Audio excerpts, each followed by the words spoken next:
class on we're finishing up Rule 13 of White Magic, and it reads, the magician must recognize the four, note in his work the shade of violet they create and thus manifest the shadow, or the evidence and thus manifest the shadow. When this is so, the shadow closes itself and the four become the seven. Now, last time we talked about the shades of violet. This is an interesting rule because he tells us he can't tell us all about the rule because it's too dangerous.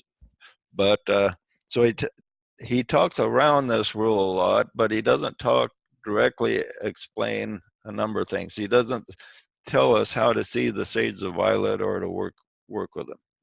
And this is one of the main things there. And he doesn't really explain how the four become the seven.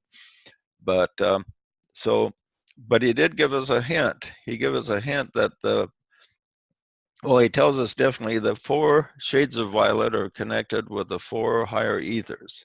Now we have in the physical plane, we have this the three states of matter that's recognized by science: the physical, the liquid, air, and above that is what he calls the fourth ether. And then above that's the third ether, second ether, and the first ether. Okay. And these four ethers are a quaternary that are behind the creation of everything that exists in the physical world. And every form in the physical world has a counter form that's created from these four ethers. Okay. And so uh, to have a magical type creation, as the masters are able to do, they create, first of all, in the four ethers. And by creating in the four ethers, then they thus construct the shadow, which he doesn't tell how to do that. And then the shadow manifests as the seven. And when it manifests as seven, by that he means physical creation has then taken place.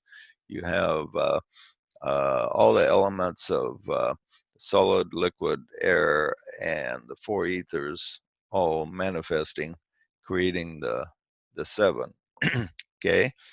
Now, he didn't tell us how to find out about the violets, but he gave us a hint. He said the violet, the highest ether, manifests dominantly in the human kingdom, the second ether down in the animal kingdom, the third ether down in the vegetable, and the fourth ether is dominant in the mineral, and they all have different shades.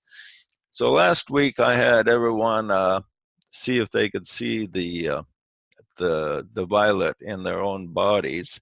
And we only had one that was able to do that. That was Melvin. She had to drop out early today, so I was going to interrogate her a little bit. So I want to do this again to see if anyone can see the shade of violet in their own body. Okay. Now here, looking at me, you see my finger and thumb together. And behind you, look at a wall where you just have a single color, like a white wall or gray or whatever. Uh, so the background behind your finger and thumb should be a single color. Or maybe part of your computer screen might be a single color. Now lift your finger and thumb just a little bit apart till they're about a quarter inch. Slowly lift them apart and look at the space between as you lift apart. Okay. Look at the space between, and as you look at the space between, you'll see the etheric body extending about a millimeter away from your finger and thumb. Now just be at the surface of your skin, you'll start to see a shade of violet. Okay, so continue to look at that space between your finger and thumb. You'll see the film that represents your etheric body. That's composed of the ethers, and you will see a shade of violet right on your skin. Okay, we'll look at that, continue to look at that for just about another few seconds. Look at that space. Don't really try to see anything. It's what I call the principle of not seeing. The harder you try, the harder it is to see. You have to just put your mind in a state where you don't care if you see or not, but look at the space in between. And then you'll see a shade of violet appear right on your fingers. Okay. Did anybody see, first of all, did everybody see the etheric body? Rick saw it. Did you see it, Jill? Jill, you're a sensitive person. Did you see any violet? I didn't see violet per se, but I saw what I would call like a bluish color, not kind of like the color of Rick's shirt. Not, Okay. I wouldn't call it violet though. It was more blue than it was violet. Okay. It was, well, let me see what color Rick's shirt is. Where is Rick? It's a little lighter than yours, JJ. Rick, he keeps disappearing. There he is. Kind of was that color, so kind of. His shirt looks kind of green from me. No, it's blue, I think. It's blue. It's Okay. blue. But that's pretty close to the color I saw, actually. And not violet, but blue. Okay. Yeah, you probably having your aura overlap there a little bit. Yeah, I didn't try it. I wasn't here last week, so I didn't try it. Oh, okay. Yeah. Okay. Anybody else see a shade of color? I do. I see the etheric body, and then I see an electrical current flowing between my finger and thumb. Yeah, sometimes you do see that. Yeah. And then I see a shade of violet on my thumb. Okay, you're seeing it then. Good. I'm seeing it. Hey, I note in my work the shade of violet I evidence. Now, has anyone during the week looked at plants, minerals, and animals to see their shade of violet? I did. Did you? I did. I saw violet in a dove that fell out of a tree at night. I shined a flashlight up. Was it alive? Up and it fell out, and it was violet looking, which I see violet in different birds. I see a lot of violet in the landscape on the hills around, kind of in some of the grasses, there's violet. Okay, what's the difference in the shade between humans and the lower life forms, do you think? Well, the grasses were very shiny, very bright, but more subtle, very subtle looking violet. Yeah. Maybe not as intense. I was trying to think of the way that I described what I saw. I was able to look at minerals and plants, and I was looking at the grandkid's dog, but he wouldn't sit very still. So I kind of got a little glance of him now and then, but he wouldn't sit still enough for me to get a really good look. But I would kind of describe it like this, that it's not so much the color is different. It's almost like it's the same color, but in rooms with different lights. Like you can have, say, a blue, and in a very lighted room, the blue looks different than in a dark room. And it was like, with the minerals, it was like the room was darker, and then with the plants, it was lighter, and then with humans, it's more like a neon color. So that's kind of the way I would perceive it. I didn't spend a lot of time on it, but it's something to pay more attention to. Anybody else perceive the violet color? Looks like Ed has visit from Saint Germain. Look at that colors. I see a violet between my fingers. Wow, look at that. I see a light violet. Ed's got the violet going there. He just projected that by the power of his mind. Must be a master. It was before. in my early 20s, I built Carillion photograph machines, and you can take pictures of that stuff, and you can see how different herbs, whatever, you take some herbs, and then you go take another picture. And we were doing a picture one time, and we developed it, and I go like, "Oh my God, your aura, it's got numbers in it." And we were like mystified. How do you make numbers in an aura? And then we finally figured out we were using the a pipe pan for a negative ground for our camera, and the film was on top of it. So the numbers on the bottom of it was a 2x9 or something size pan, and that number showed up in his aura. Wow, interesting. So anyway, other really mystical thing he doesn't explain is how do you, once you see the violet, how do you construct the shadow? And the only thing I can figure out is when you must do this during visualization. You visualize what you want to create, and you take your creation and construct it of the 4 shades of violet in your mind, in your visualization. And then it says the shadow then closes itself, so you don't have to do anything. After you do this, the shadow actually closes itself, and the 4 become the 7. So once you take the creation so far, it kind of takes a life of its own, and it manifests on the physical plane. Now there's probably a number of practical steps. Matter of fact, he gives quite a few steps in that in all of his teachings, but it's a very mystical rule that I haven't heard anyone even attempt to explain beyond what's written in the book here. And like I say, he doesn't give a lot of details. He talks around it. And so we're going to finish out this rule by commenting on some of the final things he's said where he talks around this rule. But he gives a tremendous hint here that this is an important rule for actually miraculously having power to manifest on the physical plane. And since that's not a power that the hierarchy want the bad guys to have, that they leave it up to the good guys to find out by using their intuition how to make this happen.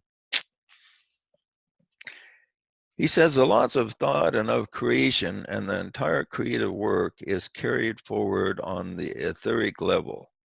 This constitutes practically a second formula. So all creative work is done on these 4 ethers by the the white magicians. And he says our solar logos places his thought on the 4 higher planes, and manifestation then just naturally occurs on the 3 lowest. So he says humans follow this similar process, but on a lower level. We use thought, which creates desire, which stimulates the 4 ethers and makes manifestation inevitable. Just as matter responds to the logos, including human, will respond to our desires, and creation will happen. So it's interesting, we work with the 4 higher ethers, whereas the higher life, the solar logos, works with the 4 higher planes. Remember, the 4 higher planes are much higher than the 4 higher ethers. So we work on one level with 4 ethers with a quaternary. The solar logos in his creations works on a higher level on 4 higher planes to manifest, and the 4 higher planes are linked to the 4 ethers. And the key is the manifestation through the power of the quaternary. The city that lieth foursquare is the key to manifesting on the earth. Remember in the book of Revelations, the New Jerusalem, the city that lieth foursquare, comes out of heaven and secures itself on the earth. and it lieth foursquare, which is a symbol of the creative power of the four ethers manifesting on the physical plane. You know, interestingly, it says the height and the breadth and the width thereof are equal. And the only structure that would fit that really is a pyramid. Yeah, it's got to be a pyramid. It's the only thing that really fits it. Probably with a big eye at the top, right? Yeah. It's on the dollar bill. Yeah. Yeah. He says, I shall not carry these ideas further beyond prophesying that within 50 years, the true significance of the precipitations will be engrossing the attention of scientists. That's interesting. However, they have been studying quantum mechanics, so that's really been, that's kind of a key behind this, I think, of the power of creation. Because he says again and again, the physical reality we see, the physical essence, is not a principle, it's an illusion. And this is kind of manifest through quantum mechanics, showing that if we look at a particle, it becomes a particle and manifests as a particle. But if we're not looking at what it's doing, then it functions as a wave. In other words, it either manifests as energy or as form. And so how it manifests depends on the attention of the person dealing with it. And this is quite possible essential key to creation that he predicted that scientists would be interested in investigating. And they're having a heck of a time trying to figure out, explain how it works. It's just really mystifying them. It's funny that it doesn't occur to them that there's such a thing as spiritual reality behind everything. I mean, they're still trying to explain everything just in purely physical terms, and they're not being very successful at it. I think I come up with a little analogy that helps even explain it. He's talking about the ethers, and they're giving out a shadow, and then that shadow becomes the physical thing. It's like you can't see magnetism or electricity, but you put a piece of paper over a magnet, and its shadow comes through the paper, and you sprinkle iron filings on it, and the shadow controls where those iron filings will gather, and it'll show you a physical thing. That's an interesting point. And you can't see spirit, but everything we see is the effect of the unseen.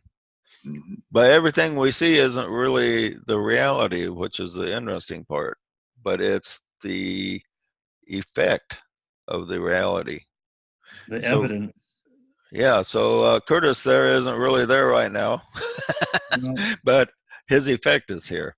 You can feel the effect, that's the main thing. And his effect is represented by his physical presence that we see there. I'm a projection. Yeah, so reality is kind of really an interesting thing to contemplate.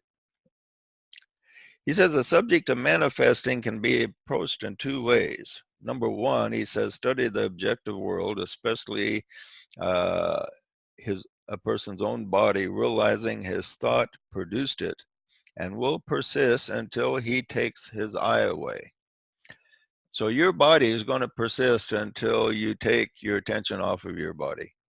Okay. And this happens as a person ages. They put less and less attention on their body until they just have a sense it's time to go, and then they take their attention off their life and they go.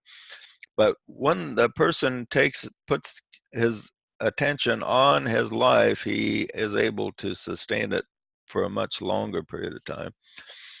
I just talking to Jill, I think it was earlier, saying that when people retire with nothing to do, they often die within a couple of years after they retire. But if they got all kinds of plans and things they want to do, they'll live a lot longer.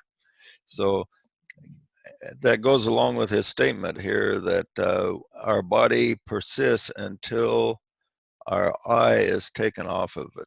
In other words, our attention. He says it is the result of the person's potent thought and desire of his recognition of the four ethers. Now, when he talks about this, of course, the average person doesn't know squat about the four ethers, but the soul does, your higher self. So your higher self is where the main focus of attention is. As long as your higher self has a focus on your body and its manifestation through the power of the four ethers, you will persist. When your higher self takes attention away, then it'll be time to go. So if you want to live a long time, have a good conversation with your higher self. Say, hey, I still got things that we can, cooperate on here. Second, he says he will need to consider also that his environment is a result of the work on an aggregate group of thinkers, the soul group to which he belongs, as well as higher entities such as the Lords of the Seven Rays and the three primary and the one creator, the unmanifested Logos.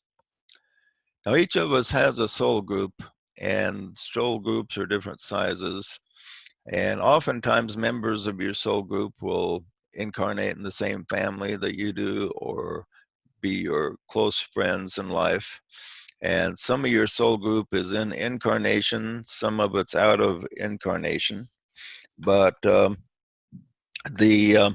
worker recognizes other people in his soul group, gets together with them, actually contacts them subconsciously in meditation. And so it's good to feel yourself linked to your soul group. Now you're linked to your soul is linked to other souls, and then these souls are linked to bigger groups of souls, and then all the souls of the human family are all linked together in a great oversoul.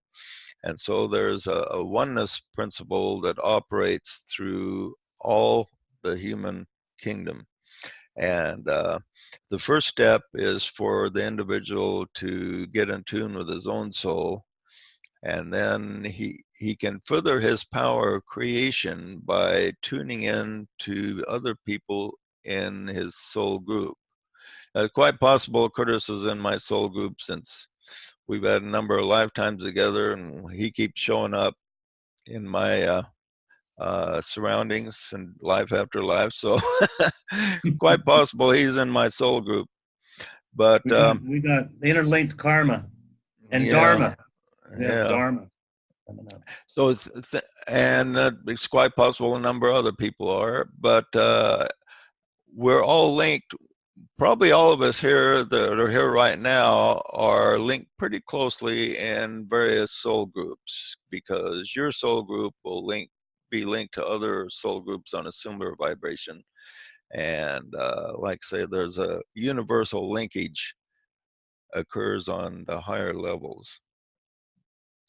And then he talks about the higher lives, the Lords of the Seven Rays, the three primary, the one creator, the unmanifested Logos. We need to reach up as far as our consciousness will take us to link up to the one great life. And he points out this interesting statement. He says the word recognition is most important and holds the clue to the mystery of being. The full meaning is difficult to explain, for God himself consists in this, and that he must manifold a threefold recognition. Again, we go back to the quantum physics, the double slit principle. That when the experimenter has a recognition tries to have a recognition of which slit the particle goes through, then it goes through as a particle. When he has no recognition, then it goes through as a wave. So this is, you can see why the Tibetan puts such emphasis on this word recognition. He says it's a very potent word full of meaning, the word recognition, because he says it holds the clue to the mystery of being. And it holds the clue, scientists found out, to the mystery of whether something manifests as a particle or a wave. In other words, it holds the clue as to whether something manifests as a form or spirit. So when you take spirit and you recognize it, then you can concretize it down to form, is basically what it is. And this is like a great key to white magic. It's a very interesting thing to contemplate on. He says recognition has to Doesn't it be. break down, JJ?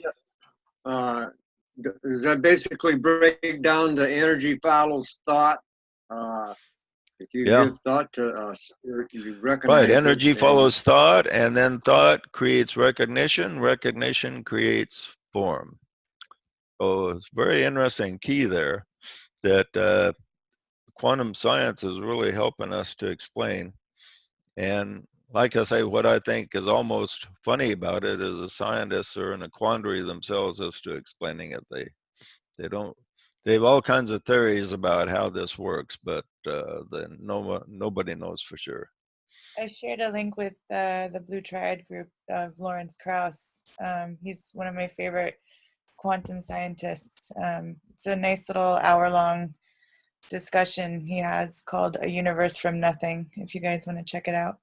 Is that on television or something? I got it off of YouTube and I shared it with the Blue Triad group. Oh, yeah. Yeah, some of those things on YouTube are pretty good. Better than what you can find on Discovery Channel or something like that. One of my friends in LA turned me on to the video about 5 years ago, and I've watched it often. I like it. It's good. Oh, okay. Well, you're welcome to post a link on that. Okay. Okay, he says three things we must recognize: recognition of the past and matter in space. That's a weird phraseology, matter in space. You know, that's kind of what they do on quantum physics. They recognize you have the piece of matter, the electron or photon, going through space, and they recognize its existence, and then it exists. It's kind of interesting. I think therefore I am. Yeah. Second recognition is the 4 grades of lives. So that'd be human, animal, vegetable, and mineral. And also, it's important to recognize that either in the mineral is alive, but it's very dense. Okay, the third recognition is recognition of the objective which exists in his mind. This in turn necessitates a one-pointed focusing upon the goal and of holding the purpose intact throughout the vicissitudes of the creative work, and in spite of the potency of the many divine thinkers who have been attracted to him by similarity of ideas. So the focus is really an important key. If you just focus a short period of time on manifesting, then the matter, the form goes back to spirit and doesn't manifest on any permanent level. And he says we have thinkers attracted to the same idea, but some of them are in a little bit of a conflict, have different views, and so it takes away from the lack of oneness, can take away from the creative power. So anybody you attract to you, try to cooperate with them on where you can see eye to eye, and the power of creation will be so much more powerful. Like a married couple. Yeah, married couple. How many married couples are completely one? You know, even that's really rare. But if they are, it gives them tremendous power. So is it good to say that to try to do that with as many people as you can to see eye to eye with everyone? So because we're all one. Right. If you can be one with one other person, you have a focal point of power that is quite outstanding. If you can do it with two other people, then it's even more. And it's the power multiplies tremendously as people are added. This is what we're trying to do with molecules, trying to find 24 people that can be completely one in the soul. And only through the soul can this oneness occur, because on a personality level, we all see things different. We all like different music. We all like different colors and different cars and so on. That's fine. But on the soul level, we just overlook all that and we look at the oneness. And we pick an object, a step that fulfills a higher purpose and work to manifest that step as one. And when a group is able to do that, then they can link heaven and earth together. Then just to complement that, Joel, I like the scripture. For my people shall see eye to eye when the Lord shall bring again Zion. Right, that's one of our favorite scriptures. Achieved a point of union and connection where they are in agreement, at least on a soul level. Right, and if a group of people can see eye to eye in the soul, they will have tremendous power and nothing will be able to overthrow them. It's only well, it's a little bit like the old adage that in union there is strength, or a kingdom divided cannot stand. United we stand. Right now in the United States and also the world, we're having kingdoms divided, left versus right, all over the place. Not only in the United States, but in England and France, everywhere we're having. It's like there's a tremendous dark energy trying to divide up the kingdoms of the world, conquer them by division. And well, we have to see this as a natural process. We're changing from one energy of the age of Pisces to the energy of the age of Aquarius, and people are going kicking, screaming, being dragged into the future, and many of them are resisting. Right, you got a good point, because a lot of this division is because the Aquarian age is going to be ruled by mind. The Piscean age was ruled by emotion. And so we have emotion and mind are in conflict with each other. And you can tell which group is which, because the ones that are in the greatest rage are associated with a Piscean age. The ones that are doing level-headed thinking are associated with the Aquarian age. And they are in tremendous conflict with each other. And according to DK, in the next maybe 100 to 150 years, we're going to see the mind prevail. So one thing that's going to help it to prevail, he says that there's a lot of six-ray souls that are associated with the Piscean energy that are right now they're starting to fewer of them are coming into incarnation. And because we're not going to have very many new ones incarnate that's on the sixth ray, it's going to make it a lot easier for the Aquarian energies to take over in the next 100 years. So that'll be nice to have them out of the way. Many of us who come to life in this period are those who have experience in other ages, other changing of ages, because of what our experience is and what we can add to the group, to the world at this time. Yeah, I'm sure that's true, Ed. What's interesting as I look at the different groups that come in, how, like, look at the people, the hippies in the 60s, they were like a group of souls with a certain type of ray influence that came at that time, and then look at the people that fought World War II. They were different type of thinkers, and now the people coming into incarnation are different still. So you look at each generation is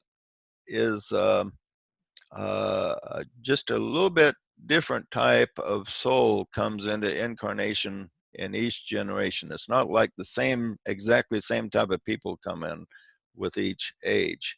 So it's interesting to, as you look, study history, that there's a little bit different type of people in each generation, yet there's certain things that are the same. So yeah, Is it safe to say that that white light or white energy is more powerful than the dark energy that's our world is facing?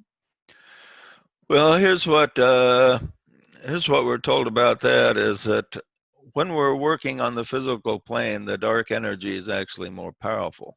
Okay. Now the energy of light will dominate in the end, but it's easier to work with the lower energies than the higher energies right now. As we move into greater and greater light, we will have greater and greater power to work with the higher energies. But in the past, the darker energies have been easier to work with.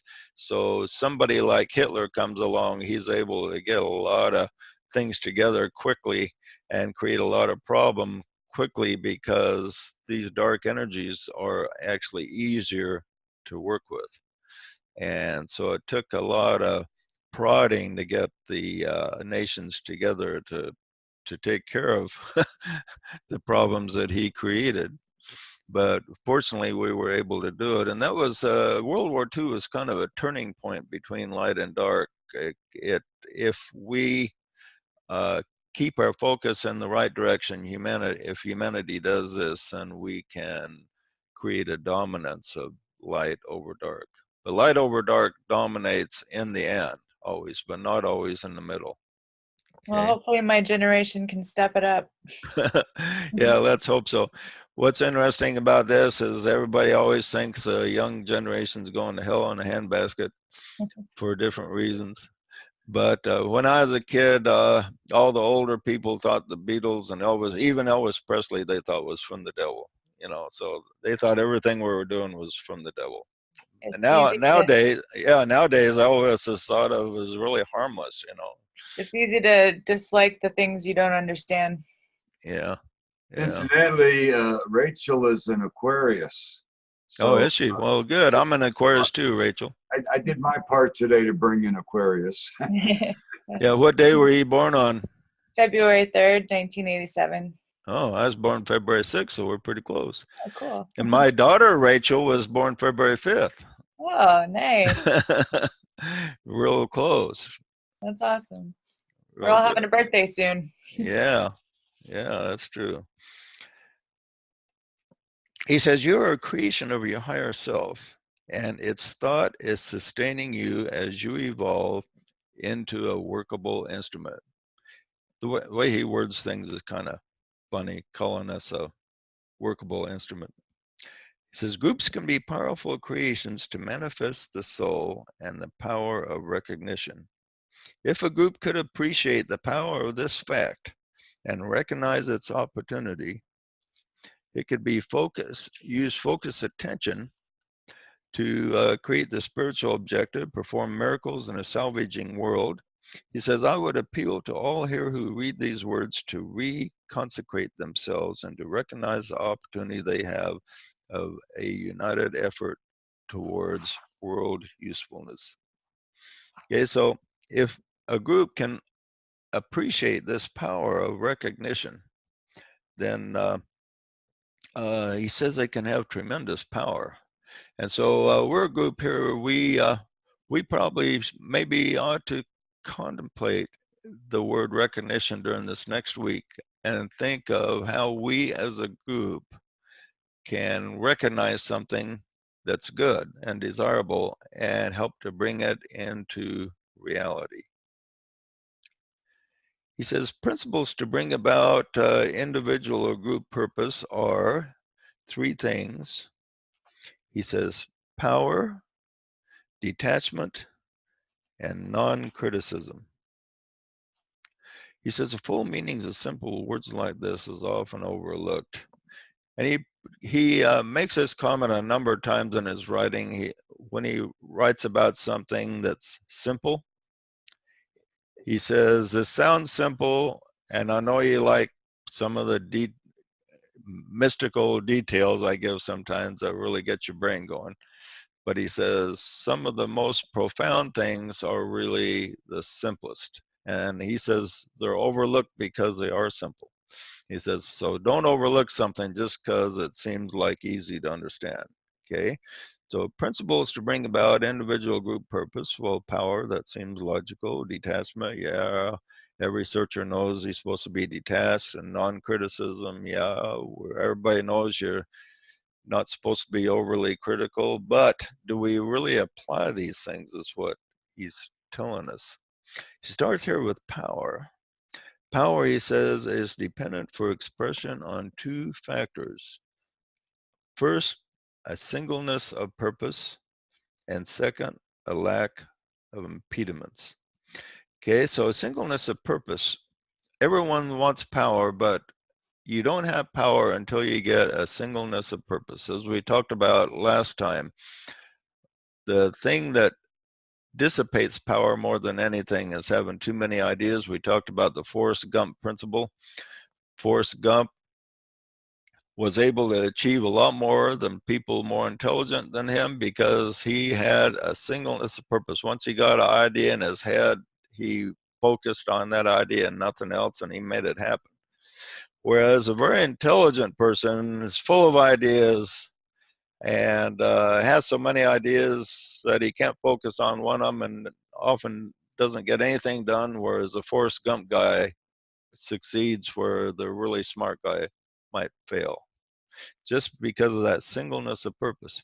But if a person is intelligent and also has singleness of purpose, then he can go beyond what Forrest Gump can do. And that's the thing to keep in mind. He says most have mixed motives. Singleness of motive is really rare, but very powerful when it happens in an individual or a group. Okay, so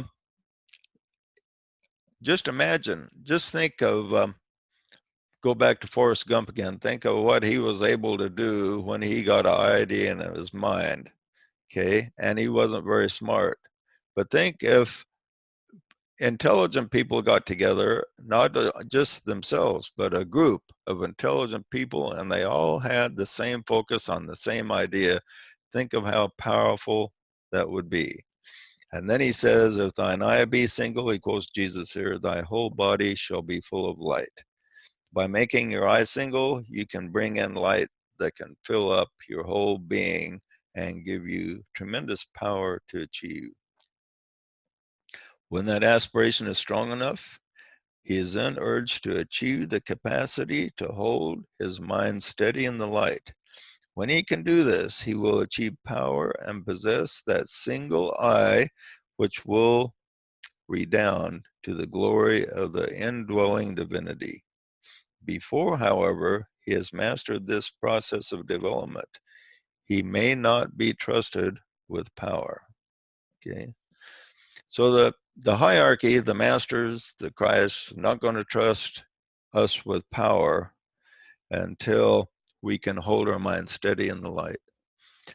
And a lot of people keep their mind steady in the light for a period of time and then allow interruptions to divert his attention. So it's as if the light isn't there, and when the light isn't there, then it dims, and then he has to go back and kind of create that intensity all over again. And so the true disciple keeps his attention there. So even as he has his attention in the light and say has some disaster happen, he still keeps his attention on the light and handles the disaster on the side, or handles the problem. We all have problems that come up. But what the disciple must do is not let these problems take our attention off the light. And everybody has problems, except for maybe Rick. You don't have any problem, do you, Rick?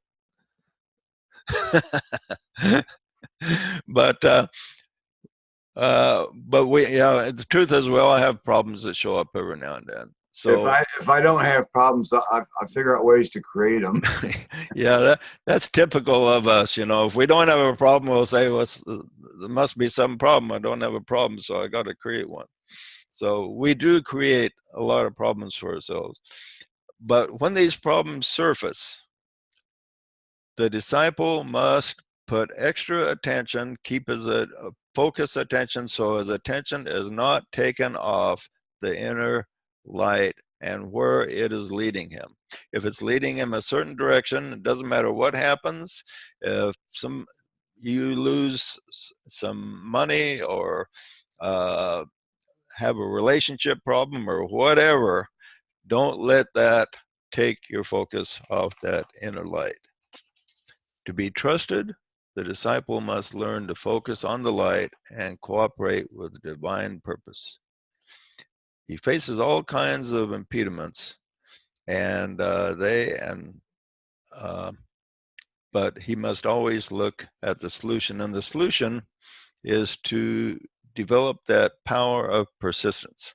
Just when things put the person, when distraction happens, keep that persistence going so that the attention stays focused on what is important for the soul. Okay, any comments or questions on that?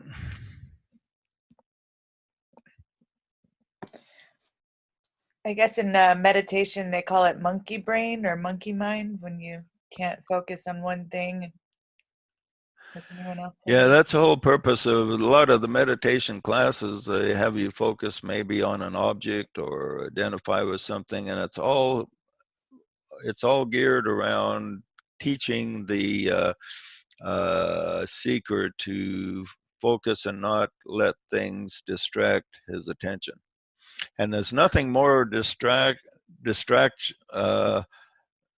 creates a greater distraction than emotional problems. The emotional body is perhaps the greatest distractive mechanism ever created in the universe, because people find themselves very easily distracted by emotional problems, or somebody insults them or says something they don't like, or does something to hurt their feelings.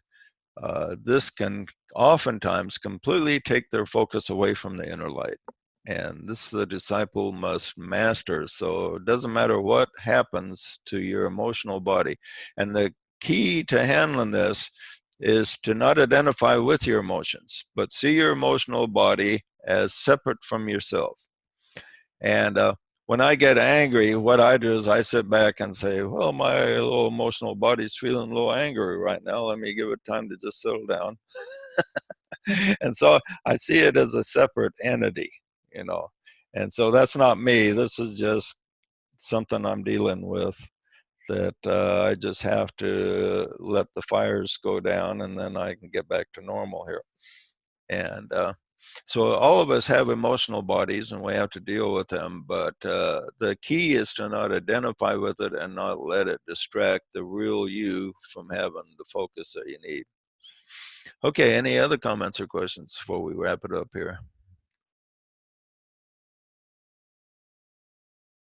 JJ, before we close, I just wanted to thank Rick for bringing his daughter on board. It seems to me that she has much to contribute.